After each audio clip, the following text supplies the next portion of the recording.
So today I'm going to be reacting to a conversation with the police, uncomfortable conversation with a black man. My friend actually put me onto this guy's channel, so I think it's going to be really interesting. So let's get into it.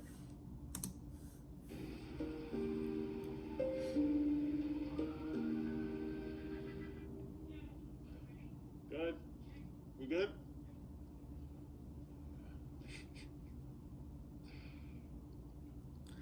He's nervous. I'll be nervous too. Fuck that. Oof. All is good.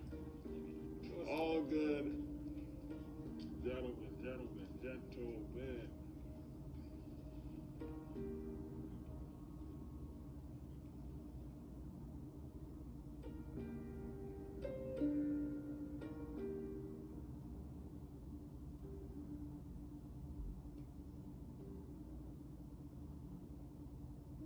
Welcome to another episode of Uncomfortable Conversations with a Black Man.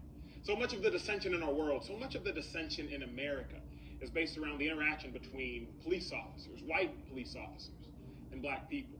Whether George Floyd, Breonna Taylor, Jacob Blake, Jonathan Price, and so many more. So I, a black man, am eager yet anxious to be joined by the Petaluma Police Department for the first time with a live audience of lieutenants, I don't even know who these people are, but and administration.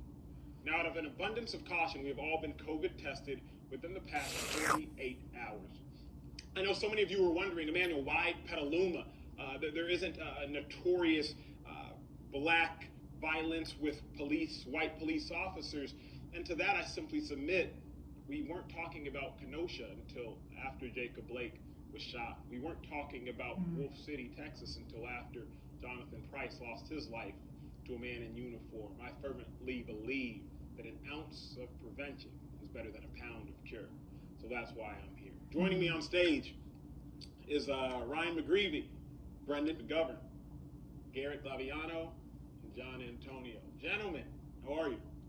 Good. Great. Thanks for having us. Of course. Now, let's get uncomfortable. Ryan, when was the last time you had black people over at your house for dinner?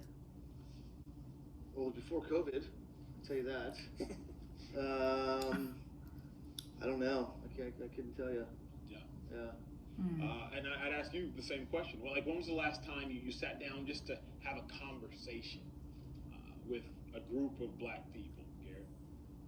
To be honest with you, I don't know that I've ever had a conversation with a group of black people. Yeah, I would say that proximity breeds care and distance breeds fear. Proximity breeds care and distance breeds fear. And I think one of the issues in our society is there's not enough proximity between people who don't look like each other. And because there's not enough proximity, there's a lack of care or lack of empathy. And there is a heightened amount of fear. When you see the things occurring in our worlds, like what happened with George Floyd, a black man losing his life to these white police officers. When you first saw that video, what went through your mind? I mean, I felt sick. It's difficult to have to show up and know that we get paid to do this, and then having to see what people see on TV, and they don't necessarily see the person, they just see the uniform and they associate that with us. So every time I see something like that, I know that I'm about to get bombarded by phone calls and text messages about why did this happen, what's going on. Ryan, let me go to you. Is there enough accountability in the police force when mistakes happen? Are they held responsible? That's tough to answer on a national standpoint. I mean, if you look at George Floyd incident, that officer was terminated, arrested, charged like immediately, which I think is appropriate.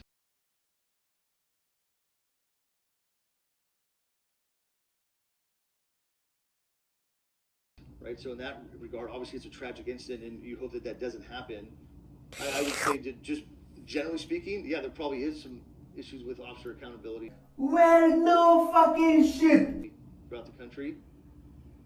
What does justice look like to you in these situations? I think justice looks like decisive and equal punishment. I like this man. The issue at hand, I feel like, is that the punishment for officers doesn't necessarily match the crime. If you are caught in a doctor's office and there's malpractice and someone dies, they'll be disbarred. It's not like, oh well, I need to know this, I need to know that. It doesn't fit. Whereas instantly, especially right now, when we see so many things going on with excessive force over black people, we're instantly like, oh, well, look at his criminal history. Yeah. Oh, well, he didn't graduate from college. Yeah. Well, he lied back in 7th grade. It instantly goes to character defamation. Let's see if we can protect the people in the badge. So That's justice for defaming. me just looks like a punishment that fits the crime, because there's always that phrase, who's going to police the police? And right now the answer has been no one. Brendan, when you see a life or death situation occurred, a death situation occurred on the job, how hard is that to recover from? Whether it's just your knowledge of someone who may have been involved, or if you've personally been involved, how hard is that to recover from emotionally, psychologically? It is incredibly difficult to recover from. Even from that standpoint, I've been doing this for 13 years. I've been in situations not obviously identical to that, but similar. That's never ever going to leave their mind. It's going to change the outcome of everything they do from this point on. I mean, there are situations where we'll arrest people and they'll die later, and you still, it's your attachment. You brought them to this point, and from my own personal incidents, it's changed me for the duration of my life. I don't ever see it. I bet it would, to be John, honest. you retired from the police force. Do you think that you can ever become desensitized to death wearing a badge? I've thought about this, and I think you feel like you're in control when you're a police officer, but then you don't have control. That's when it really affects you, and obviously kids. Before I had kids, I don't think I would have been affected as bad, but no, I mean, we're human. We don't change and get into our locker at night and sleep there and then jump out, you know? A lot of people think that, you know? Yeah. So. Brendan, would you say that there is a difference, especially in a city like Petaluma, which is less than 1% black, in how you or those you know approach a situation when it is a black suspect versus a white suspect? Yes. We deal with white suspects frequently. We deal with black suspects frequently as well. But when I show up and I do hear, say, black male adult, a part of me knows that the public's perception of what is about to take place is going to be much different than if he got described, saying stealing a beer from a 7-Eleven as opposed to you stealing a beer from a 7-Eleven. I already know that twice as many eyes are going to be on me when I contact you as opposed to him. So does that change how you treat the situation because you know that it is a more delicate situation? Yes. I have, the rules that I go by, my morals, my ethics. It's not going to change the way that I necessarily talk to you or order you around. I might choose my words differently. I might choose the way that I handle myself or approach you differently, because I don't want to seem like the giant white officer trying to, force myself upon the black male suspect that the public wants to see, because we film ourselves, obviously, but I know that someone's going to be filming the interaction, so I'm going to be choosing the way I react differently. Brendan, let me ask you, how do you deal with the pressure of knowing you have to be perfect? They want us to be perfect. I don't necessarily see that we can show up and be perfect. We get that domestic violence call, we know that there's a man and a woman, and then we show up and, the woman's not wearing clothes and the man is, holding a baseball bat. We have to make too many decisions for me to be able to say that everything we do will be the perfect way that we do it. John, you coach high school football now. Yes. But now that you don't have to don the uniform on a daily basis, do you feel a weight lifted off your life? 100%. When I finally was done, I was so relieved. I actually started sleeping again. Started going to the gym again. I mean, I'm so glad to be out of it, and I feel bad because I feel like I should still be there with your teammates, and it's like going down, getting injured in a game, and not being able to help your teammates. But I'm happy about being out of it. Yeah. Nick, if I may ask you from the audience, you are a traffic officer. Is there anything that you would want to communicate or feel the need to communicate based off the fact that racial tension does in fact exist currently in America? We do things systematically. We do things the same way every time because it's repeatable and we can testify to it.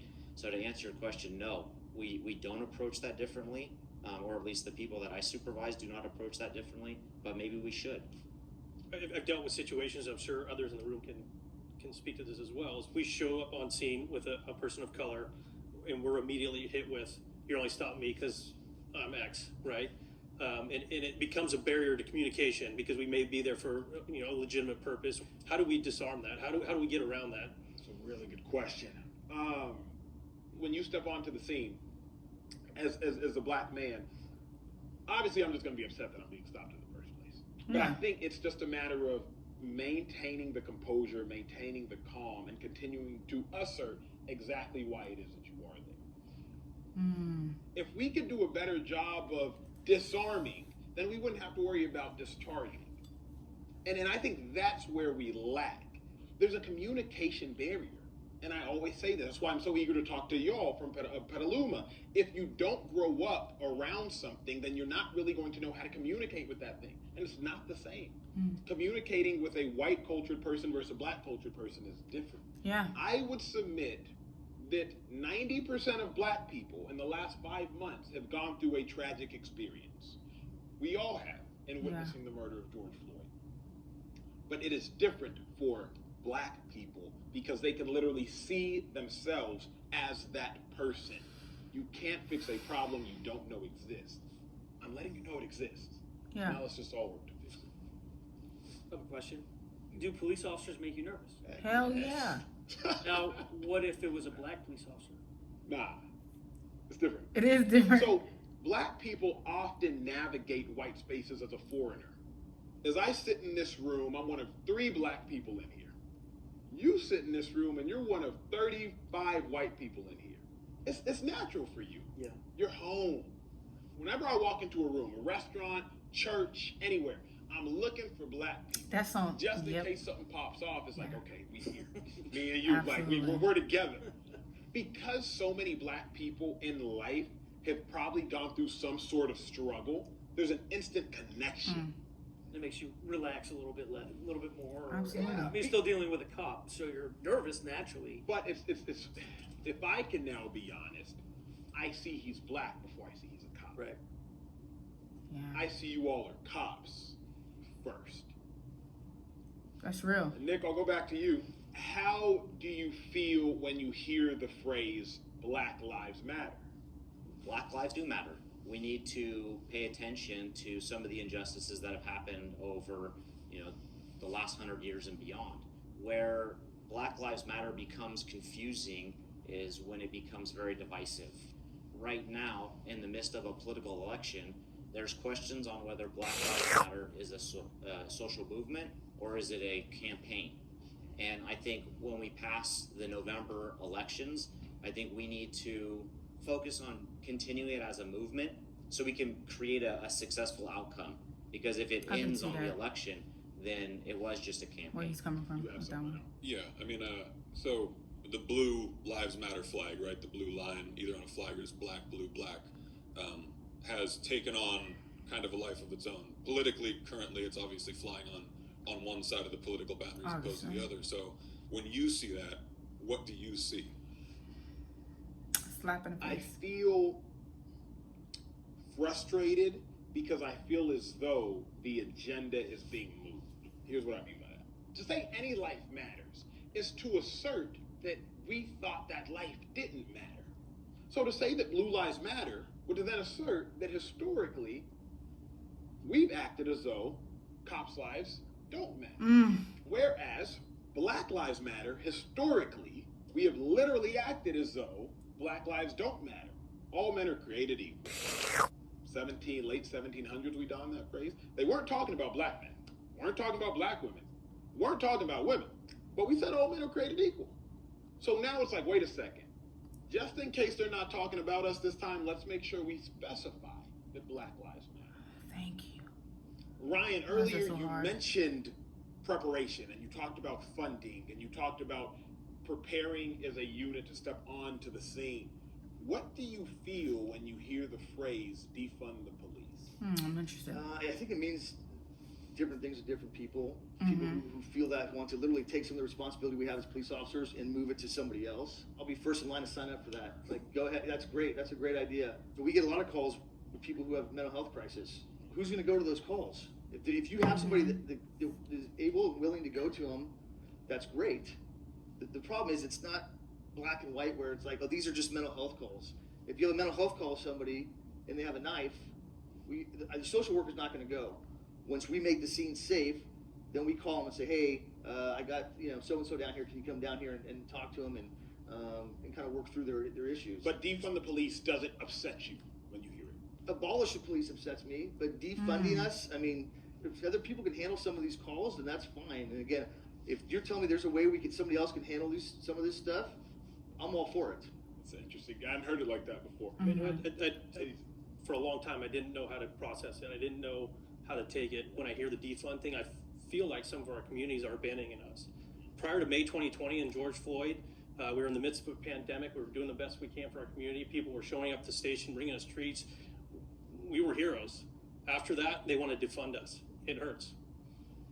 Why does it hurt? Because I feel like for 15 years, we've made, and I can speak to all my partners in the room, we've made a lot of sacrifices to be a part of the community, to try to help people. And it felt like people were turning their backs on us. We're not perfect, but I don't think we're at a point where we can just abandon what we've built. We want to be a part of the solution. We understand that relationships are important, and inherently it's about trust. Nick, can you speak to that? Because you are actively in the field. How it makes you feel knowing you're sacrificing every day in the field, but then you might come home and see on the news or see on social media that defund the police is being chanted around the world. How does that make you feel? So my initial response was visceral and it made me upset. Moving forward, looking into what actually defunding the police is not abolishing the police or getting rid of the police. It's restructuring policing in America. 2 weeks ago, I was doing traffic control for a women's rally protest and march in the city of Petaluma. Many of the occupants of the rally had signs defund the police. The interesting thing with our community is while they're holding signs chanting defund the police, they're walking over and saying thank you for your services and thank you for being out here. That's kind of a paradigm shift and threw me for a loop when somebody is coming and thanking me while they're holding a sign that I'm supposed to be offended by. Again, it comes down to communication and dialogue and creating that opportunity, but it's not a scary term anymore. Now, on a more broad scale, if you could communicate a more public message to Black children who live in fear of the police, what would you, Brandon McGovern, say? I like this man. That's incredibly difficult for me to say because all communities are different. But from an umbrella standpoint, we're here for you, right? We look at us like a teacher. Look at us like a counselor. Like we want to be the person that you call, the person that when we show up, you run to us. It's like we're not there to be mean. We're there because we're here to help. I want all of the kids to know. I mean, it's Black kids in particular pertaining to this. Is like we're there. We're here to help you, and I'm sorry that this is currently what you see us as. You think we'll ever get to that point where Black children look to cops as helpers as opposed to as the enemy? In my lifetime, no. It has come in waves and it has disappeared, and now it's back. It hides. And it only takes a George Floyd or something else to bring it back. I don't know how we can get rid of it. How do we abolish racism? How do we abolish, violent police tendencies? I don't know. Gary, you seem like more of an optimist. How would you answer that question? Do you think we can ever get rid of the notion that Black children are growing up in America viewing police officers as threats and as the enemy? I do, and I am an optimist. We're completely bombarded in the media with some of these incidents that are happening are terrible, but that's not the overwhelming majority of the police contacts that we have throughout the community. For example, last year we had 60,000 calls for service, 2,000 arrests, and only 48 of them resulted in a use of force.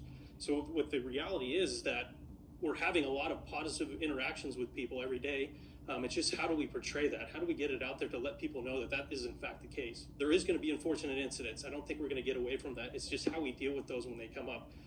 That's good. I think people underestimate the fact of just because y'all are in uniform does not mean that y'all are not human. Yes, y'all are held to a higher standard because y'all are the front-facing aspects of the government, but y'all are not exempt. You brought up a question earlier about the Black kid running up to the white police officer, right? I want to be the person that somebody comes running up to, high fives, looks forward to guidance and so forth. How does a white officer in America bridge that gap so that a Black juvenile will look to them as a role model, as a person that is positive in the community? That's a really good question. I think first you do it on an individual level. That has to permeate society. There's a reason whenever you see a cop playing a sport with somebody in the neighborhood, the video goes viral. Because it's like a far-fetched idea. Bad news sells way better than good news. We don't do a good enough job collectively as a country as letting the good news resonate. So you do it on an individual level until it begins to become a societal thing. Because all it takes is one George Floyd situation to undermine the entire situation. Yeah. John, what would you say this dialogue has done for you? I think it's opened up a different perspective from this video of maybe what certain people might feel or the way they look at police officers. Really, I think that they will see that we're human. But I also think that it's opened our eyes to say, hey, look, there is this major problem in this country. I think back about Colin Kaepernick taking a knee and how when that started, I was pissed. I was like, are you kidding me right here? Like, this felt like a shot to us. And then as things progressed and you started seeing things in the country, it wasn't until I just watched a movie that's called Chicago 7, I don't know if you've seen it, that it clicked in my mind that that's not a shot at me, that's a shot at the system. Yeah. Brennan, what would you say the conversation has done for you, the dialogue?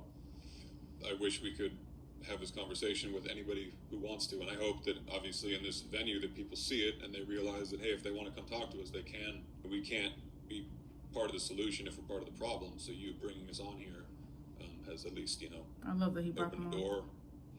Garrett, how would you say it's if it all opened your eyes? I think gaining some situational awareness, and when you talk about how we're perceived by Black people when we show up on scene, having an understanding of the difference there is very important. Can lead us to removing some barriers to communication, which ultimately we want to have. Gentlemen, all I have to say is thank y'all. Thank y'all for your service. Thank you for the dialogue. Thank you for the conversation. Thank you all, men, women alike, for listening. I think that this is what we need more of. And thank y'all for tuning in to another episode of Uncomfortable Conversations with the Black Man. If we are going to achieve racial reconciliation in our world, it starts with our police officers. It starts with our Black men and women. It starts with white people, Black people having conversations, coming together for the betterment of the world around us. We'll see you next time.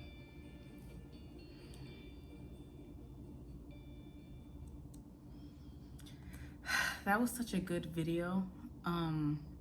I like his dynamic. I like the way he set the video up. I just like this dude, period, because he's not afraid to have conversations. Because normally if I were to bring up a conversation with a friend or a coworker about religion, sex, or like any politics or anything like that, oh, let's not talk about it. Let's not talk about it. It's talking about it will help the situation. Not talking about it just pushes it under the rug. So I love that he is comfortable within himself and his being, that he can have conversations with these people, with these cops, these officers, and he's okay. Like he seems self-assured. I love that the cops were actually conversating with him and they weren't like blocked off. It was good.